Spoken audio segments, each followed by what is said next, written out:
Hey everybody, this is Jeff here with the Embroidery Nerd, and today we're going to be looking at styles. And you guys might wonder what styles are, but I think that it's something that's actually going to help you out quite a bit.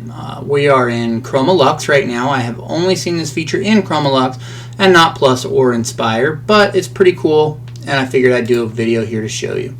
So if you go to Files and you come down here to Special Files, you go here and it says Open Style, Save Style, Open Library Files. You have these options for your special styles. So what we're going to do here is we are going to open style, and we're going to grab, you notice that these are the same as fabric types in Chroma. So I'm just going to go ahead and grab, let's say towel, right? And I'll open it up here, and now we have all these objects on the screen. And what these objects are, these are the settings that you pick when you pick an auto fabric. These are the settings that it automatically applies. Now we have objects here that aren't really supported unless if you have the sequin or the Shiftly attachment. So we're not really going to cover those, but we'll cover everything else. So right now I'm going to grab all of these objects and I'm going to copy them. And I'm going to come back here to my blank file and we're going to drop them in. And now we have these settings. So I'm going to come up here, I'm going to say, alright, here is my stitch length. They have this stitch length at 3. If I do a lot of designs where my stitch length is at, let's say, 1.5, ooh, wrong button, my stitch length is at 1.5 millimeters, there, I can hit apply, and it'll adjust that there. And then we'll come over here, and we'll take a look at this satin object. So I'll go ahead and get it selected. We'll get it selected eventually here. There we go. And we'll look, they have the stitch length at 3.5, the density at 0.4, which are settings that I like to use. They have a zigzag underlay. I'd like to throw a contour underlay on that too, because when I do satins, I like to do a contour underlay if I can. Let's go ahead and we'll look at the push and the pull. We've got absolute at 0.4 on both sides. So that seems more than I would do. I typically like to run around 0.2 on both sides, so we'll change that. Now let's go over here to our satin. This is our steel stitch, and we'll look 3 millimeters, 50% inset. My guess is I'm going to also want to add a contour underlay, and we'll jump over here to our push-pull. And I'm going to drop that down to a 0.2 as well. Let's look at our tatami fill, and right now we're a 3 millimeter stitch length, 0.4 in density.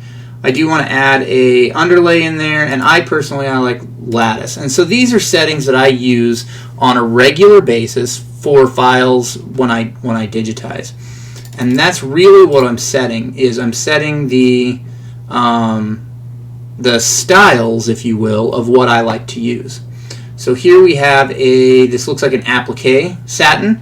So we have our cover stitch, we have our millimeter stitch length, applique density, which is 0.4, which is fine, corner type square. We've got a placement line, tack down line, change colors. You know, I personally like to do change colors. You don't necessarily have to, but I like to do change colors. So I'm going to set it for that because this is going to be my style for my style sheet. Now I will go ahead and look at the cross. So this is cross stitch. I don't really use cross stitch, and so I'm not really going to change the values. But if you did, you could do that there. We grabbed our Chanel run or sequin run, our sequin fill. This is, I want to say, the sequin or the Chanel run, Chanel fill. And we have here on the end, this is just looking at it, it looks like it's another special feature. It might be a Chanel fill. I'm not 100% sure because I don't have those options to go ahead and open it up and take a look. So now that I've set all of these that I like, what I can do is I can go to File, Special Files, and I can say Save Style. And so now I can save the style as what I would like to use. So we'll just call this EMB Nerd Style. Well, we'll just call it EMB Nerd. I'm not even going to put style in there. So we'll hit save, and that'll put that in there. So now when we create a new document, and let's say we're getting ready to do our fabric type. We're ready to digitize. We can drop objects down, and we can hit enter. So you can see that the settings aren't applied. We'll go ahead and select that. We'll go to Tools, General Options, and I'm going to change my style, my default style now, to the EMB Nerd, and I'm going to hit OK. Now that's not going to change it on that object, but any object that I now digitize is going to have the settings that I set in that style. So these are very personalized to you. It gives you access to that. If you find the right mix of settings that you like to use consistently, you can set that as a style. You can set the default styles for any object or any new file that you create, and now you have that ability to not have to go in and change these settings every time you digitize something.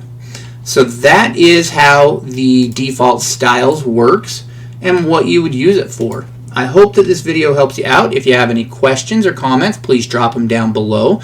You can also join the Embroidery Nerd group on Facebook and like our page, the Embroidery Nerd, on Facebook and Instagram.